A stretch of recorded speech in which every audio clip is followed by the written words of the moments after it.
Are gym joining fees a scam? If you're anyone other than a gym owner, you probably think they are, because for most joining fees that you pay to gyms, you don't actually get anything from it.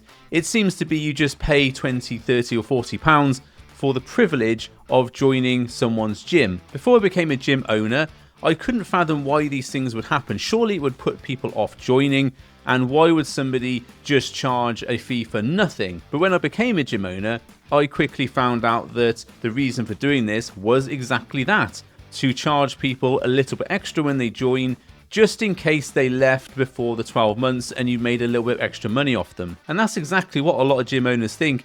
A joining fee makes you money up front. Everyone else is doing it, so why don't we do it ourselves? And then of course, we can run the no joining fee when you sign up promotion in our marketing when we run out of ideas for everything else to advertise. And in this video, I'm going to show you why that logic is a little bit broken, somewhat outdated, and there's a lot better ways you can do this in order to buy more member loyalty and make a little bit more money along the way. There's a couple of problems with joining fees. The first is that they were created by the big chains like Fitness First, David Lloyd, in order to make a little bit more money off people joining for literally no reason. They used to say it was admin charges or to create your membership card or something like that. But we all know that those things don't cost that much to do. Certainly not 40 or 50 pounds like some of the joining fees that I've seen. The other reason is to make the cost of gyms so expensive at the entry level that people didn't really want to quit after the first 30 or 60 days because they've already invested so much in it. Sort of like the sunk fallacy cost there. Oh, I'm not enjoying the gym, but I'm going to stay anyway because I've already invested so much money in it. So on one hand, you've got the making a bit more money from people when they sign up. But the other reason to have them is it allows you to do this lazy marketing tactic of saying to people, hey, we're going to waive the joining fee if you sign up, say in October or November. And personally, I don't know anybody who's ever paid these joining fees, if they even exist in real life. Whenever I've gone to sign up for a gym when I didn't have my own gym and they talked about joining fees, the first thing out of my mouth would be, well, if you waive the joining fee, then I'll join, but I won't if it's there. And they always dropped it. So I always looked at them as if it was a bit of a grifter technique. Oh, we'll see if we can charge this to see if people pay. And if they do, great. But if they don't, we've not lost anything because we're going to charge them the same membership anyway. And I can't be the only person who thought like that.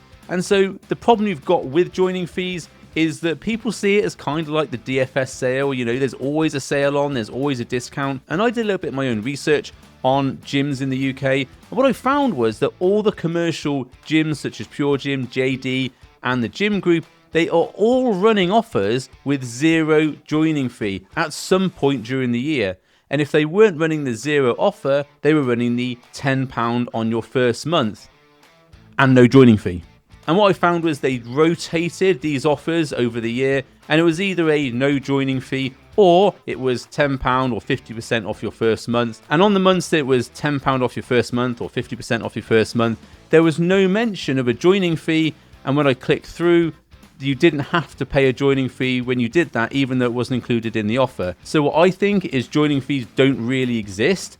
And what they're doing is just using it as a marketing technique. And the problem with that is that people are so wise to this sort of stuff is that when they see an advert with no joining fee, you're actually advertising nothing because you can't discount something that doesn't exist. And I can't be the only slightly intelligent person in the country that knows this is a bit of a scam and it's a bit of a trick to try and get you in. And what that means is that you're basically wasting your ad spend on an offer that isn't really an offer. And the worst thing you can do as an independent gym owner is copy that type of advertising, because then you blend in with all the other gyms that are doing that type of offer. But if you're still not convinced that you shouldn't have a joining fee or a joining fee offer, then think about this. Joining fees aren't tied to any value at all, unless of course you're giving somebody a welcome package which has like a free shaker, maybe some protein or some samples, or a free massage or whatever else you've got in your gym that you can offer.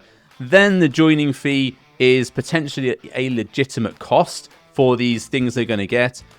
But then the problem you've got with that is that do they think the 20, 30 or 40 pound joining fee that they've got to pay is the value that these things you're giving them is? And then you've got this transactional analysis going on in their head with, I paid 20, 30 pound for that, but I don't really think it's worth the money.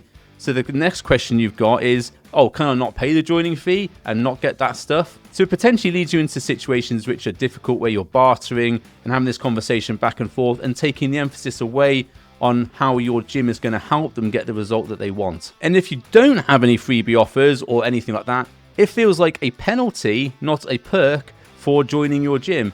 Oh, you want to give us some money and join our gym? Great, we're going to charge you to do that.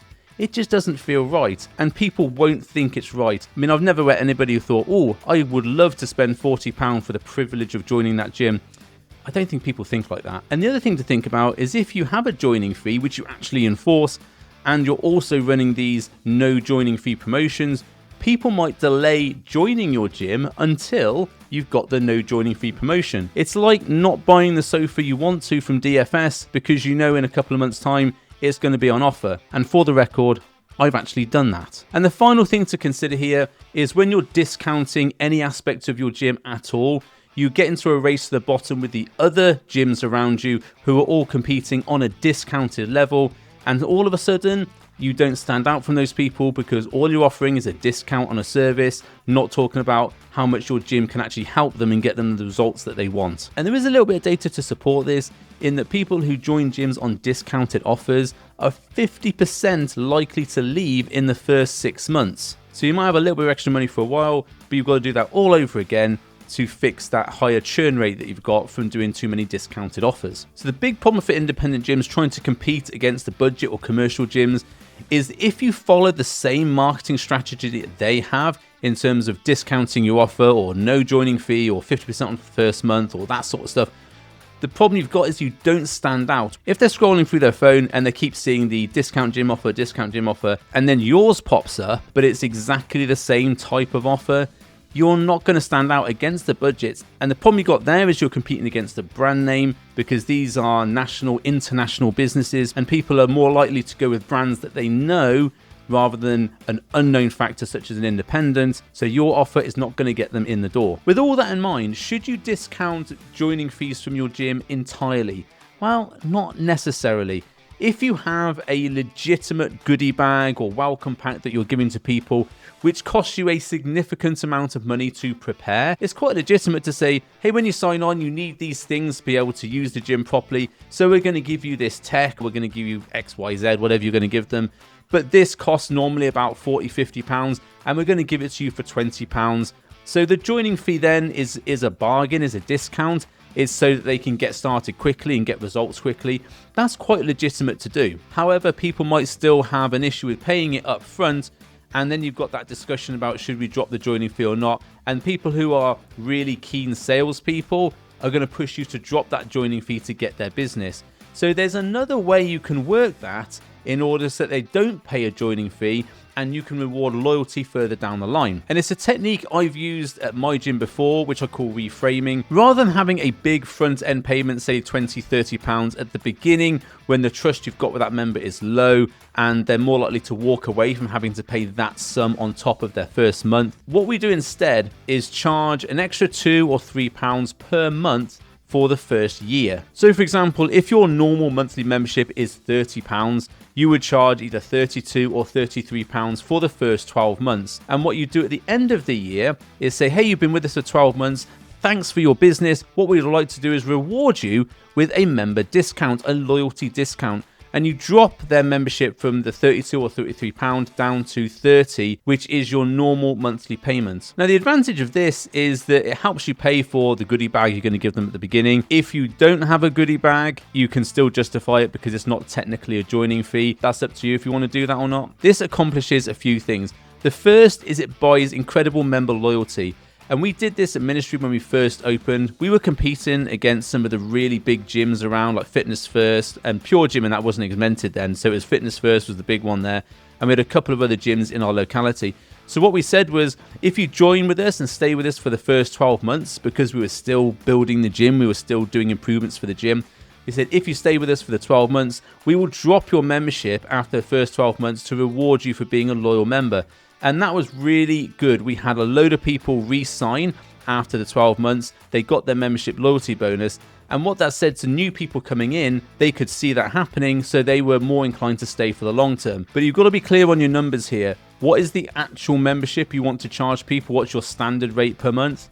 And then increase that. Don't say, oh, we're going to have our standard membership and then we're going to drop that. You want to make sure that you've got your numbers right, and those extra £2 or £3 a month you get from the people in the first year, that's a bonus rather than going towards your required cash flow. Of course, a few people are going to leave in the first 12 months, but if they come back to the gym, you start them from month 0 in terms of they have to qualify 12 months before they get the discount again.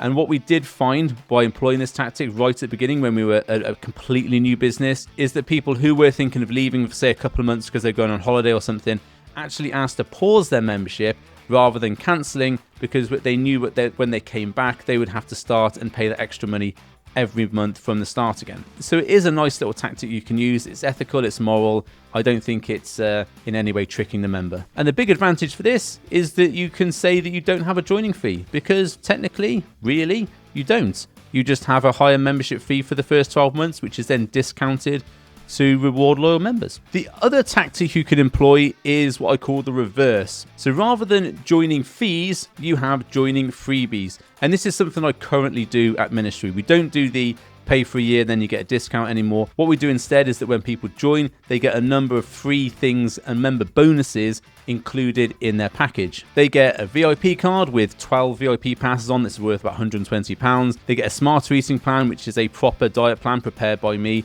which is tailored to their macros and their calories and tells them exactly what they need to eat to get the results they want. We give them a massive £60 discount off their Myzone bouts, so they're not paying over £100, they're now paying, I think it's £70 now. And we also have our custom training app, which they can get free for 12 weeks, and they can have a consultation at any time with me or one of the other personal trainers if they get stuck and they need a little bit of a hand. There's a few other things we do as well, and it totals up to about, I think, £300 worth of bonuses. So it's actually incredible value, and they don't have to pay any joining fee or anything like that towards it. And yes, we've got an incredible gym for them to train at. We've got all the equipment they need, but having these little extras, which is like a nice membership signing bonus, and there's no joining fee, also gives us that marketing hook of, hey, we don't do joining fees, we do joining freebies.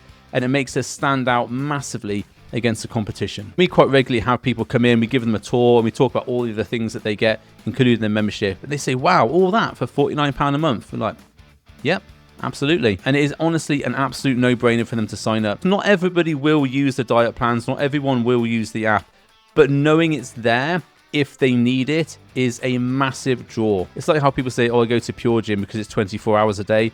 And you ask them, okay, what time do you train? They go, 5 p.m. in the afternoon, the busiest time of the day. But because they know they can go at any time of the day, that's like a membership bonus for them. And for the record, we don't open 24 hours a day. Hope that was helpful, gave you a few different insights into how you can potentially pitch or reframe your joining fee if you have one, or how to enhance your membership offering and to make you stand out to the other commercial and bigger gyms in the area. If you want a quick cheat sheet with all the stuff I've discussed in this video, there's a link somewhere in the description here, or you can comment or send me a message and I'll send it right over to you. Thanks for watching, and I'll see you on the next video. Bye-bye.